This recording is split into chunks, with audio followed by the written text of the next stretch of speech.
کہانیوں کی دنیا میں خوش آمدید۔ تو پارٹ 2، سی ایس فراسٹرز دا ہاسٹیج۔ جنرل اور ان کی بیوی واک کر رہے ہیں، اور جنرل اپنے طریقے سے، جو کہ being as a professional soldier, وہ جتنی آسان طریقے سے اپنی بیوی کو سمجھا سکتے ہیں کہ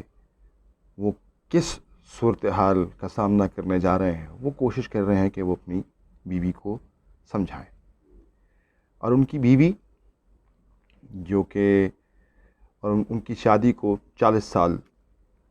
تقریباً کا عرصہ ہو چکا ہے، اور وہ اس دوران اپنے شوہر اور ان کے کام کو اچھی طرح سے سمجھتی ہیں اور جانتی ہیں، مگر اس عورت کو اپنے شوہر سے بہت محبت ہے، اور وہ چپ کر کے ہر وہ ایک لفظ جو جنرل کے منہ سے نکل رہا ہے، وہ اسے سمجھنے کی کوشش کر رہی ہیں اور سمجھ بھی رہی ہیں۔ اب جنرل نے سمجھا رہے ہیں کہ دیکھو، اگر آپ ایک فورٹرس کی کمانڈ آپ کے پاس ہے، اور آپ کے پاس 20,000 سپاہی ہیں، جبکہ باہر جو دشمن ہے ان کے پاس 40,000 سپاہی ہیں، اور وہ ایک خاص وقت پہ، ایک خاص پوائنٹ پہ حملہ کرتے ہیں، آپ انہیں وہاں سے اچھی طرح اس حملے کا بہت مضبوط طریقے سے جواب دیتے ہیں۔ وہ حملہ کرتے ہیں، آپ ان کے حملوں کو روکتے ہیں، وہ حملہ کرتے ہیں، آپ ان کے حملوں کو روکتے ہیں، لیکن ایک وقت آتا ہے کہ جب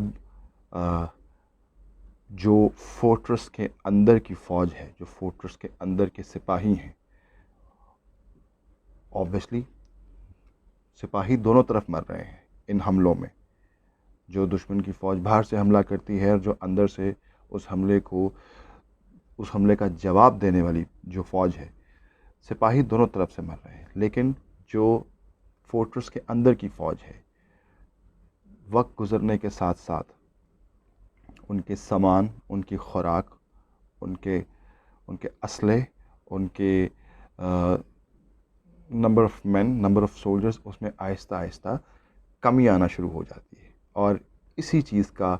فائدہ اٹھاتی ہے فوج جس نے اس فورٹرس کو گھیرے ہوتا ہے۔ اب وہ یہ بات اپنی بیوی کو ایک ردھم میں، ایک فلو میں بتاتے چلے جا رہے ہیں، کیونکہ جنرل اپنے آپ کو ذہنی طور پہ اس چیز کے لیے تیار کر رہے ہیں کہ وہ جس فرنٹ پہ اور جس فورٹرس کی کمانڈ سنبھالنے جا رہے ہیں، وہاں پہ انہیں کس طرح کے حالات کا وہ سامنا کریں گے۔ پھر وہ اپنی بیوی کو کہتے ہیں کہ دیکھو، بات ایک گیریزن، ایک چھاؤنی، ایک فورٹرس کی نہیں ہے، یہ جرمنی کی فوج اور جرمنی کے مستقبل کا معاملہ ہے، اور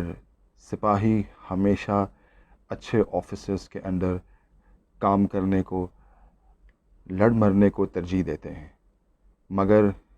اگر سپاہی کو یہ احساس ہو جائے، یا اسے یہ پتہ چل جائے کہ وہ جس چیز کے لیے، جس مقصد کے لیے اپنی جان دینے کو تیار ہے، وہ مقصد کوئی بہت بڑا مقصد نہیں ہے، یا وہ جس جذبے کے تحت آخری گولی تک لڑنے کو تیار ہے، اس کا حاصل نہیں ہے، تو ایسے میں سپاہی اپنا فوج کا مورائل، سپاہیوں کا مورائل ڈاؤن ہو جاتا ہے۔ یعنی کہ جنرل ایک طرح سے اپنی بیوی کو یہ سمجھانے کی کوشش کر رہے تھے کہ مجھے معلوم ہے کہ مجھے جس وار فرنٹ پہ بھیجا جا رہا ہے، جس فورٹرس پہ بھیجا جا رہا ہے، وہاں پہ شاید یہی انجام ہو کہ ہمیں بہت بری طرح سے شکست ہو، لیکن میں اگر ابھی سے یہ ذہن بنا لوں کہ ہاں میں ایک ایسے محاذ پہ جا رہا ہوں جس پہ مجھے شکست ہی ہونی ہے، تو ایسے میں اپنے سپاہیوں کے لیے کوئی رول ماڈل کا کردار ادا نہیں کر سکوں گا، میں کوئی رول ماڈل ثابت نہیں ہو سکوں گا، جس سے میرے جو کمانڈ میں آفیسرز ہیں، جو سپاہی ہیں، وہ بہت بری طرح سے متاثر ہوں گے۔ تو میں اپنے آپ کو یہ سوچنے کی اجازت نہیں دے سکتا کہ یہ ایک ہارا ہوا محاذ ہے یا ایک ایسی جنگ ہے کہ جس میں شکست ہی ہمارا مقدر ہے۔ میں لڑوں گا، اور میں لڑوں گا تو میرے ساتھ میرے سپاہی بھی لڑیں گے۔ اب بہت زیادہ لوگ تو کیا، جو جنرل فریڈرک وان ڈیکسٹر کو لوگ جانتے تھے، انہیں پتہ تھا کہ وہ سر سے پاؤں تک ایک پروفیشنل سولجر ہے، ایک ایسا سپاہی جو کہ اپنے پیشے سے،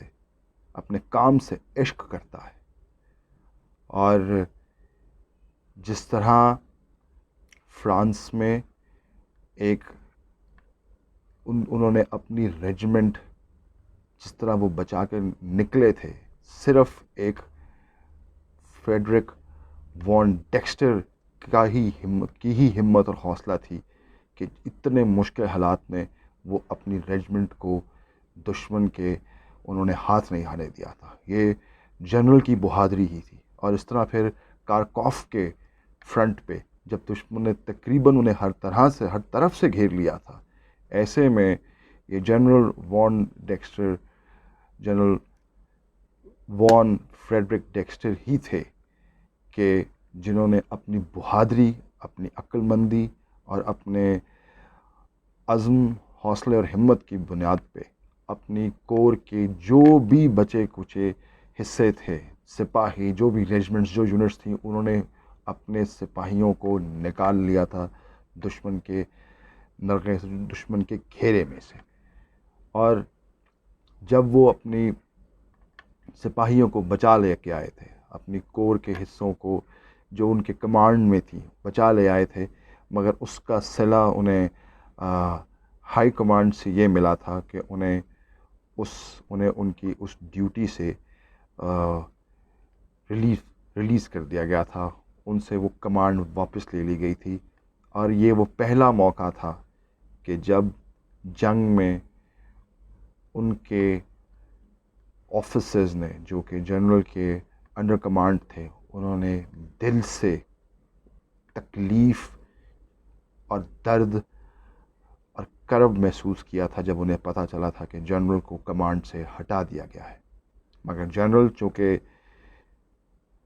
ایک تھورو پروفیشنل سولجر تھے، تو جب انہیں آرڈرز ریسیو ہوئے کہ ان سے کمانڈ واپس لی جا رہی ہے اور انہیں فی الحال گھر بھیجا جا رہا ہے، تو انہوں نے آرڈرز ریسیو کیے، سیلوٹ کیا، اپنے اسٹاف آفیسرز سے ملے، زیادہ کوئی تقریب نہیں، کوئی کچھ نہیں، ہاتھ ملایا اور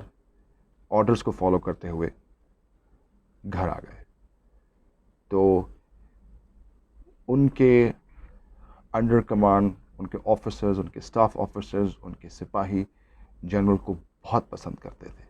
کیونکہ شاید وہ میدان جنگ میں اپنے سپاہیوں کے ساتھ ایک جنرل بن کے نہیں، سپاہیوں کے ساتھ سپاہی بن کے اس کے ساتھ کھڑے ہو کر محاذ پہ لڑنے والے جنرل تھے۔ اسی وجہ سے ان کے آفیسرز اور سپاہی انہیں بہت پسند کرتے تھے۔ بہرحال یہ تو اب تک تھا جو تھا۔ اب جنرل نے سوچ لیا تھا کہ وہ اس فورٹریس کی کمانڈ سنبھالیں گے ہی، کیونکہ یہ ان کے کام کا تقاضا تھا۔ تو جناب،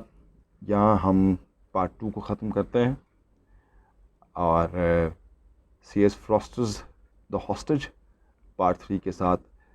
جلد ملاقات ہوتی ہے آپ سے۔ اپنا خیال رکھیے گا۔